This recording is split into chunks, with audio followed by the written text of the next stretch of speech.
रामायण जो है ना, ये तो है भैया क्या चीज, एक काव्य है, लेकिन एक्चुअली में रामायण एक लीला है। लीला मतलब समझते हैं मैच फिक्सिंग। पहले से रामायण में हर चीजें क्या थी, फिक्स थी, लेकिन हमारे देश की शिक्षा व्यवस्था इतनी चौपट कि हमें और आपको समझने का मौका ही नहीं दिया और इसे एक धार्मिक किताब बन के रख दिया। रामायण को अक्सर कहा जाता है राम लीला, देखते हैं ये राम जी की क्या थी, लीला थी। राम जी की क्या थी, लीला। अगर आप इसके छोटे से छोटे चीजों को अगर आप समझेंगे, कोई भी चीज को अगर समझेंगे, छोटे से छोटे चीज को, तो आज के जीवन में आपको बहुत सारी चीजें सीखने को मिलेंगी। अच्छा ये बताइए, राजा दशरथ जी की पत्नी थी, वो कौन सी पत्नी थी जिन्होंने रथ में उंगली डाल के उनसे वचन मांगे, कौन थी, कैकेयी।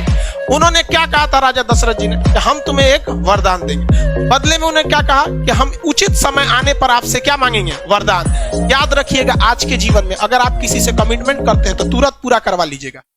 ऐसा मत कहिएगा कि उचित समय आने पे हम तुम्हारे लिए करेंगे, वरना आने वाले समय राजा दशरथ जी की मृत्यु का कारण भी बने थे राम जी का वनवास।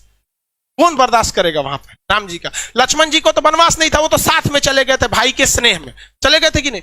तो ये आप इसका ध्यान रखें, ये क्या चीज था, ये आने वाले कलयुग के लोगों को दिखाने के लिए एक प्रेरणा की स्रोत थी। कि देखिए आज उन सबको पता था भगवान जी को आने वाले समय में एग्रीमेंट वगैरह बहुत होगा, बिजनेस आगे जाएगा, जीएसटी उष्टी, तो कैसे खुल के थोड़े बोलेंगे कि एग्रीमेंट में ऐसे मत करना। वो दिखाया गया था कि इस लीला को समझिए और अपने आने वाले जीवन में 100-200 साल, हजारों साल बाद आप इस जीवन में याद रखिएगा कि अगर आप किसी के प्रति एहसानमंद है तो उसका एहसान तुरंत चुकाइए। उसको अगर फ्यूचर पे टालेंगे तो हो सकता है कि आपको ऐसा जगह आके चोट देगी, फिर आपको भी काम खत्म हो जाएगा यहाँ पे। तो अभी याद रखेंगे, यहाँ पे आप इस रामायण में बहुत सारी चीजों को देखेंगे जो आज के वक्त में आपको अपने जीवन में बहुत काम देंगे। जब लक्ष्मण जी हिरण को ढूंढने गए थे, वो एक क्या किए थे, लक्ष्मण रेखा खींचे थे और सीता जी से क्या कहते कि सीता जी आप इसके बाहर नहीं जाइए। सीता जी कभी नहीं जाती उसके बाहर, कभी नहीं जाती। यदि रावण साधु का भेष नहीं बनाया होता तब। तो ये क्या संदेश देना चाहता है कि हर साधु के भेष में समझा आया हुआ व्यक्ति सन्यासी नहीं होता है। कलयुग के भेष में अगर कोई भी आपका साधु बन के आता है तो हो सकता है कि वो आपके लिए लक्ष्मण रेखा पार कराने के लिए। भरोसा नहीं कीजिएगा, क्योंकि सीता जी जैसी जब वो भगवान की पत्नी जब धोखा खा सकती हैं, तो हम जैसे तुच्छ मानव लोग की औकात कौन सी औकात है हमारी। और आज भी देखिए आपको तांत्रिक लोग किसी किसी नाम पे आपको ठगेंगे।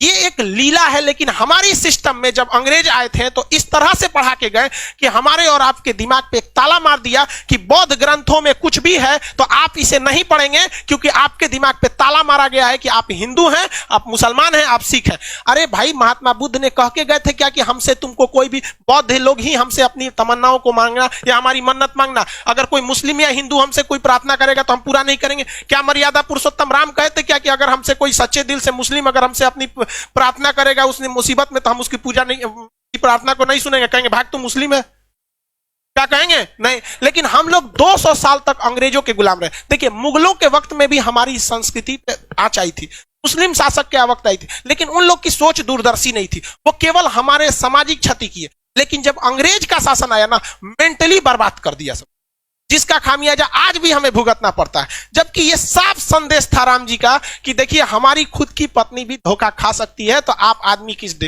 इसलिए जब कभी भी कोई धार्मिक चीज में अगर आए तो उसे एक बार जांच परख लीजिएगा। हम ये नहीं कहते हैं कि सब गलत है, लेकिन जांच परख जरूर लीजिएगा।